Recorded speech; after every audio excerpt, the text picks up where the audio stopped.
اولیشو بزن سلامتی خودت داشتم، دومیشو بزن سلامتی من. اگه میشه بگو برگردونم، معلومه قیافه طویلم باطیلم. سومیو بزن سلامتی اون که همیشه حرف خوبه تو همه جا میزد. چهارمی هم سلامتی داشتم که تا تونستن ما رو گاییدن. بعدیو بزنی کلت داغه، چیزی نمیشه همون چند سال مصرف داره. نمیفروشی به دنیا یه قند از سال تو حلالش باشه. داده سر گلوارشو چه خوبه، مهم نی کی از کی نی. صبح باشی چی از دیشب نفهمیدی. یاد خودم افتادم دیدم حالت وسط گریه میخندیدی.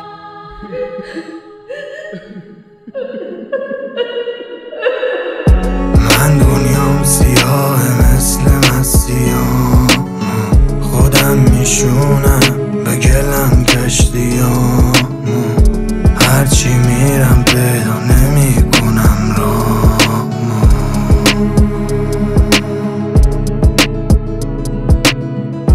من دنیام سیاه مثل مسیحام، مثل وقتی که سیاه میرن چشام.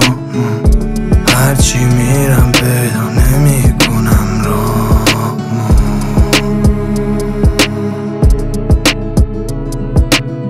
بزن سلامتی اونایی که رفتن، چه رو خاکم چه زیر خاک. وقتی از همه آدمو بخوری دیگه مهم نیست که میده کی بکات.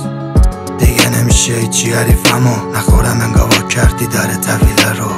نمیپره ولی همه پریدن و میگم شاید آجی دیگه صبح نبینم. و هی میپیچه تو همه سبت، هی نمده ای برات مونده نکبت. حیف واسه آخرین بار آرزوم همین بودی تو این حال میگرفتم بغلت. هی کی میکنه کارو یه سره، من نباشم حالا همه بهتره.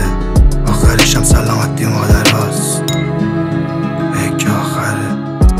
من دنیام سیاه مثل مسیحام، خودم میشونم به گلم کشتیام. هرچی میرم پیدا نمیکنم راه.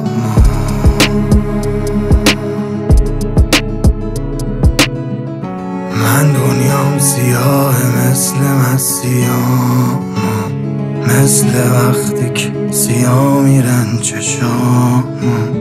هرچی میرم پیدا نمیکنم